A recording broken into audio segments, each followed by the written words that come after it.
السلام علیکم۔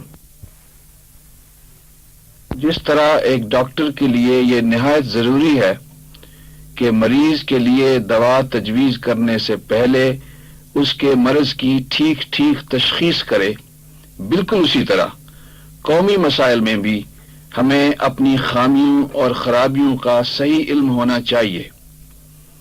جب تک ہم خرابیوں کے اسباب اور اثرات کا صحیح جائزہ نہ لے لیں، موجودہ مسائل کو حل نہیں کر سکیں گے۔ ہمیں یہ دیکھنا ہوگا کہ قومی زندگی کے اس نازک مرحلے پر ہمارے لیے کون سا سیاسی علاج مفید رہے گا۔ آئیے سب سے پہلے ہم اپنے مریض یعنی مشکلات میں گرے ہوئے ملک کا مختصر سا جائزہ لیں، اس کے آباء و اجداد کے حالات معلوم کریں، اس کے بچپن پر ایک نظر ڈالیں، اس کے اعداد و اطوار کا مطالعہ کریں اور مرض کے ابتدائی علامات کا کھوج لگائیں۔ اس طرح ہمیں صحیح علاج کا تعین کرنے میں آسانی بھی ہوگی اور فائدہ بھی۔ بر صغیر کے مسلمانوں نے آزادی کی خاطر بیش بہا قربانیاں دیں اور کم و بیش 200 سال کی طویل جد و جہد کے بعد پاکستان وجود میں آیا۔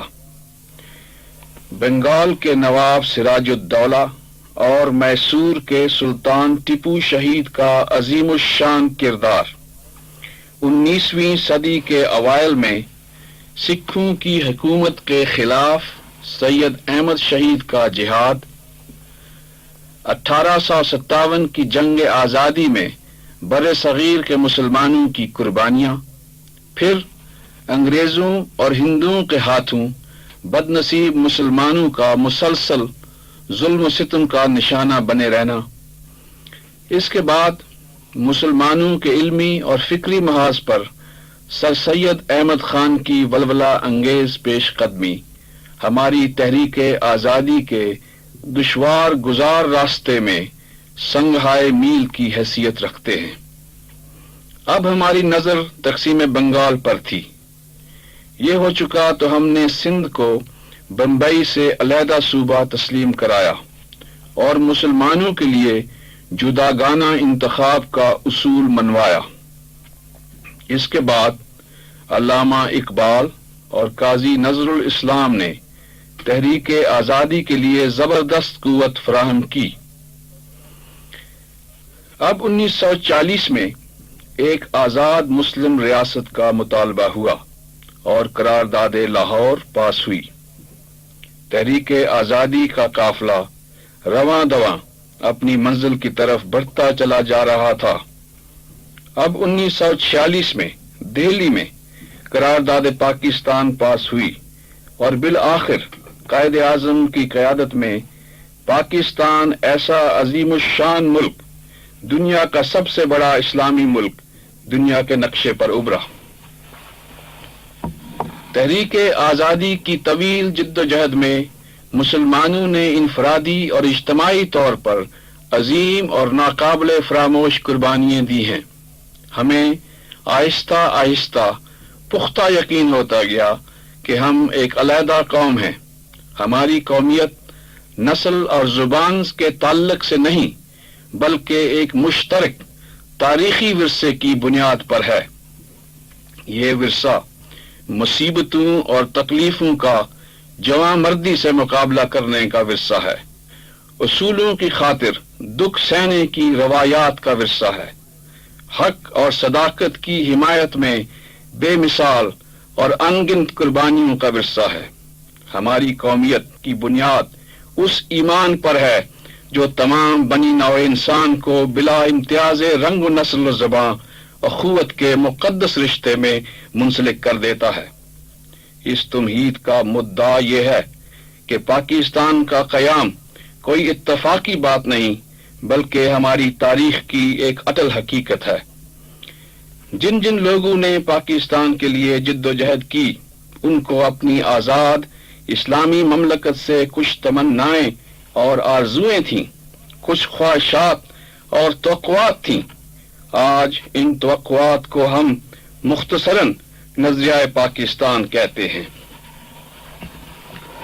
نظریہ پاکستان کی وضاحت یوں ہو سکتی ہے کہ بر صغیر کے مسلمانوں کے لیے ایک ایسا علیحدہ وطن جہاں وہ اسلامی تعلیمات کے مطابق زندگی بسر کر سکیں اور جس میں تمام شہریوں کو رنگ، نسل، مذہب، قبیلہ، ذات، زبان اور ثقافت کے امتیاز کے بغیر مکمل آزادی حاصل ہو، جہاں اقتصادی انصاف قائم کرنا حکومت کی ذمہ داری ہو، جہاں اسلامی اصولوں کی بنیاد پر ایک ترقی پذیر معاشرہ وجود میں آئے، جہاں علاقائی، نسلی اور لسانی محرکات کی بجائے اسلامی اخوت کا مقدس رشتہ لوگوں کو ایک آزاد، متحرک اور مستحکم قوم کی صورت میں متحد کر دے، جہاں غریبوں کی مصیبتیں دور کی جائیں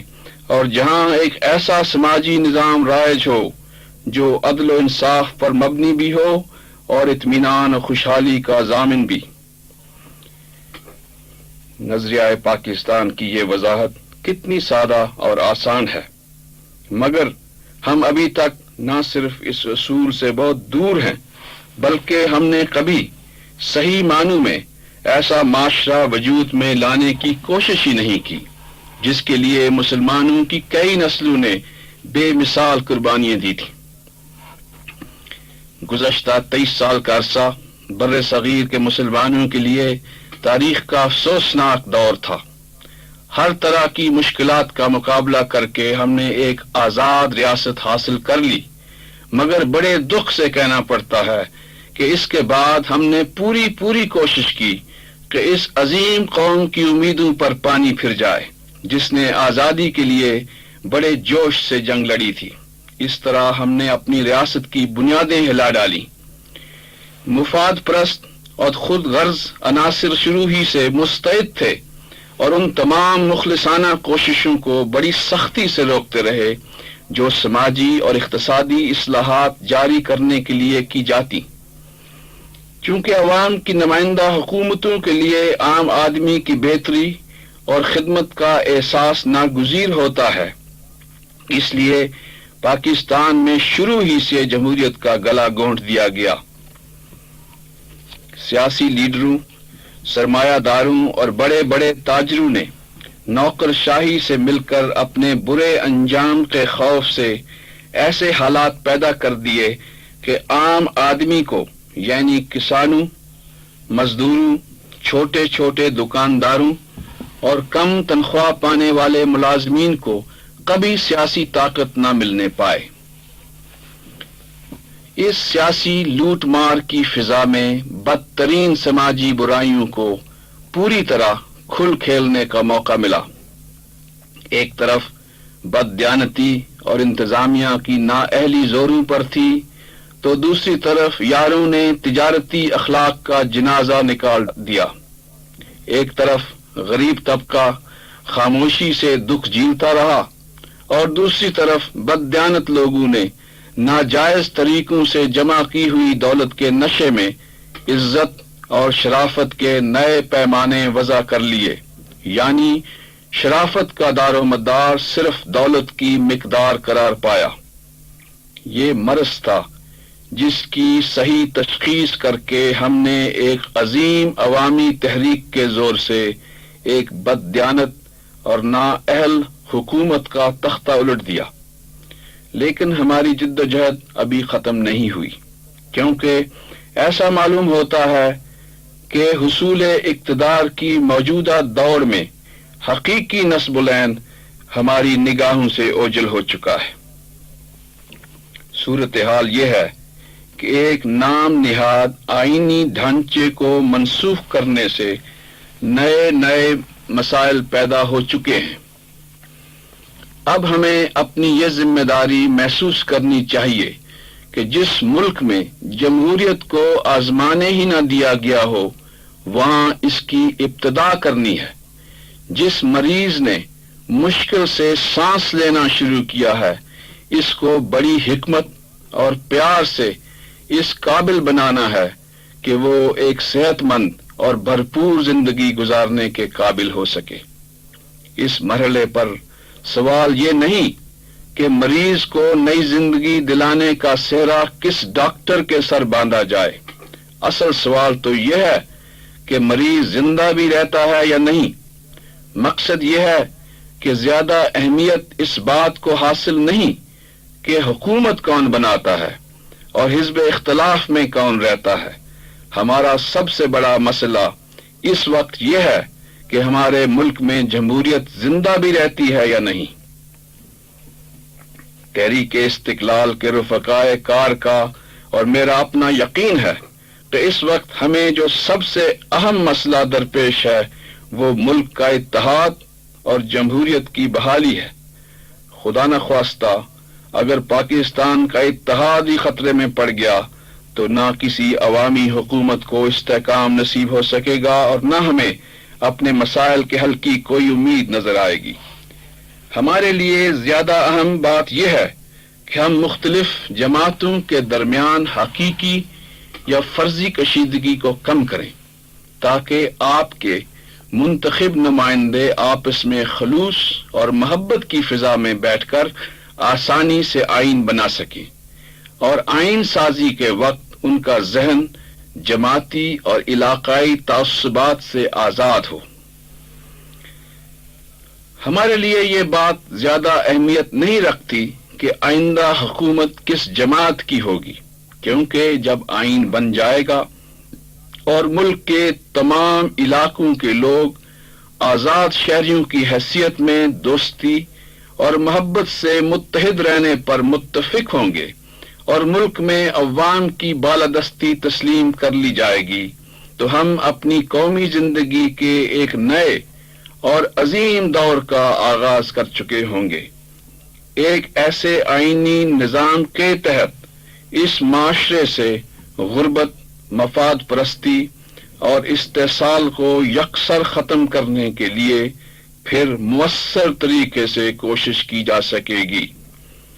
تحریک استقلال کے منتخب نمائندے ہر حکومت پر اپنا اجتماعی دباؤ ڈال کر اسے اس بات پر آمادہ کرنے کی کوشش کریں گے کہ وہ کروڑوں محنت کش عوام کی بہبود کے لیے مؤثر کارروائی کرے، اس لیے کہ ہمیں یہ یقین ہے کہ یہ ملک جس مقصد کے لیے حاصل کیا گیا تھا وہ مقصد تب تک پورا نہ ہو سکے گا جب تک ہم سب کی اجتماعی کوششیں زیادہ سے زیادہ شہریوں کی خدمت اور فلاح و بہبود کے لیے مخصوص نہ ہوں۔ ہم چاہتے ہیں کہ حکومت تمام شہریوں کے لیے خوراک، مکان اور دوسری بنیادی ضروریات مہیا کرنے کے لیے خلوص اور سرگرمی سے کوشش کرے۔ ہر شہری کو کم از کم تعلیم کے ایک خاص معیار تک پہنچانے کی سہولت حاصل ہو۔ ہم سمجھتے ہیں کہ ملک کے تمام ذرائع اور حکومت کی پوری مشینری اس اہم ذمہ داری کو پورا کرنے میں لگا دینی چاہیے اور حکومت کی دوسری تمام سرگرمیاں بھی اسی مقصد کے تابع ہونی چاہیے۔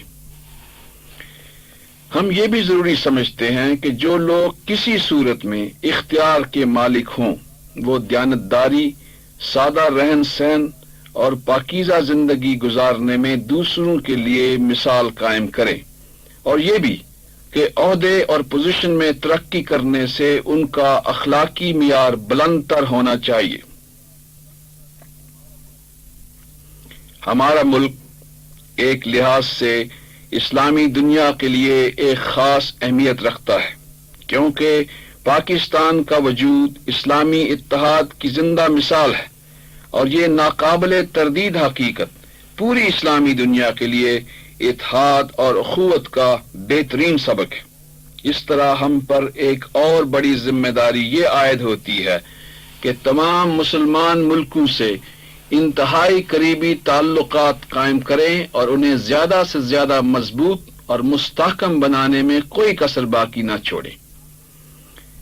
اعتماد کی فضا بحال کرنے کے لیے یہ نہایت ضروری ہے کہ مختلف علاقوں کے لوگ قومی مفادات کے لیے اپنے آپ کو برابر کا شریک محسوس کریں۔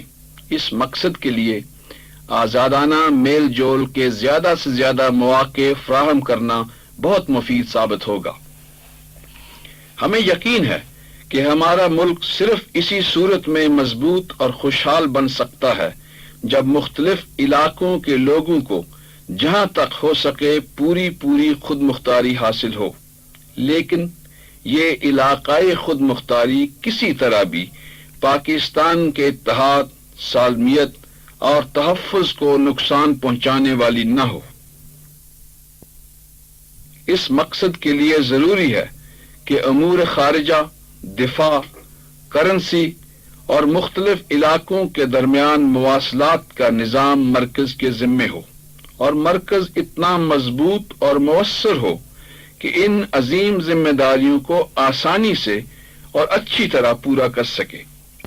دوسری طرف صوبائی حکومتوں کو عوام کی روزمرہ کی زندگی سے متعلق تمام معاملات میں پورا اختیار حاصل ہو، کیونکہ یہی ایک ایسا طریقہ ہے جس سے انتظامیہ عوام کے قریب تر رہ کر بہتر خدمات انجام دے سکے گی اور صحیح معنوں میں عوام کی بہبود و خوشحالی میں مؤثر کردار ادا کر سکے گی۔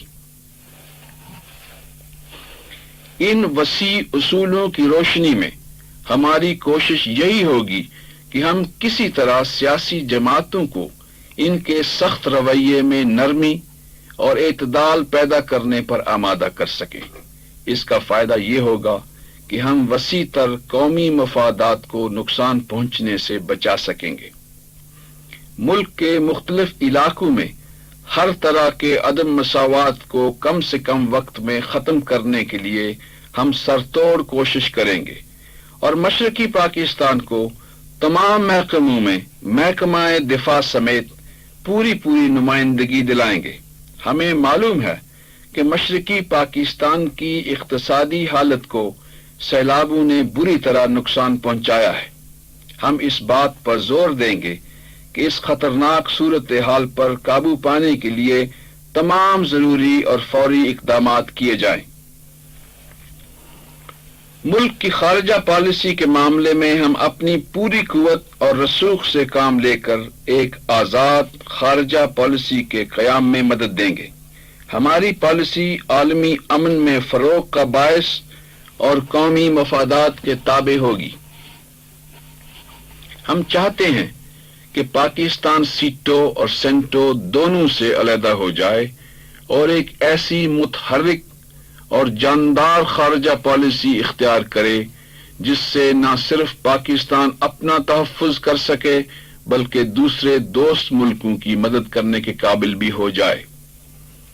کشمیر کے متعلق از سر نو ایک ایسی مؤثر پالیسی اختیار کی جائے جس سے کشمیر کو بھارت کے شکنجۂ غلامی سے جلد از جلد آزادی مل سکے۔ فراخہ بند کی تعمیر سے جو خطرناک صورتحال پیدا ہو گئی ہے اس پر قابو پانے کے لیے فوری تجاویز پر عمل کرنے کے لیے مؤثر اقدامات کیے جائیں۔ میری ان گزارشات کا مقصد یہ تھا کہ آپ کو ہمارے خیالات اور رجحانات کو سمجھنے میں مدد ملے۔ آپ کو یقیناً اندازہ ہو گیا ہوگا کہ بڑے بڑے قومی مسائل میں ہمارا نقطہ نظر کیا ہے۔ ان مسائل کے علاوہ زراعت کا اہم مسئلہ ہے، اور یہ کہ ایک خاندان یا فرد کے پاس زیادہ سے زیادہ کتنی زمین ہونی چاہیے، یہ بھی کہ کن کن اداروں اور صنعتوں کو قومی ملکیت میں لینا ضروری ہے۔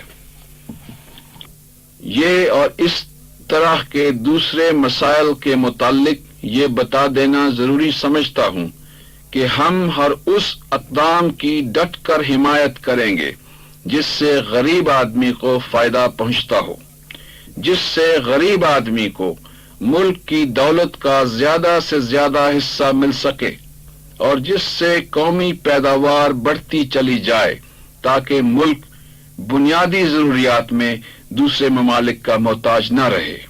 مختصر یہ ہے کہ تحریک استقلال کے پیش نظر چند سادہ مقاصد ہیں، اور ہم اسمبلیوں کے اندر اور باہر ان مقاصد کو حاصل کرنے کی پوری کوشش کریں گے۔ مقاصد یہ ہیں: پہلا، پاکستان کا اتحاد اور سالمیت. دوسرا، جمہوریت کی بحالی اور تمام علاقوں کے عوام کو برابر حقوق دلا کر قومی معاملات میں شریک کرنا. تیسرا، ہر قسم کی مفاد پرستی اور استحصال کو ختم کرنا. اور چوتھا، عدل و انصاف پر مبنی سماجی نظام قائم کرنا. قومی مسائل کو حل کرنے کے لیے تحریک استقلال پوری دیانتداری سے ہر قسم کے خوف اور لالچ سے بے نیاز ہو کر آگے بڑھے گی، اس لیے کہ مفاد پرستوں کی سرپرستی نہ ہم نے پہلے قبول کی ہے اور نہ آئندہ قبول کریں گے. ہم سیاسی میدان میں صرف اس لیے اترے ہیں کہ حق و صداقت کا بول بالا ہو اور ہمارا قومی ضمیر زندہ رہے. قومی زندگی میں ہم یہ کردار اس وقت تک ادا کرتے رہیں گے جب تک اس ملک کے عوام کو ہماری ضرورت ہوگی، اور ہم انشاءاللہ ایک ایسا معاشرہ تعمیر کرنے میں کامیاب ہو جائیں گے جو ہماری آئندہ نسلوں کے لیے باعث فخر ہو.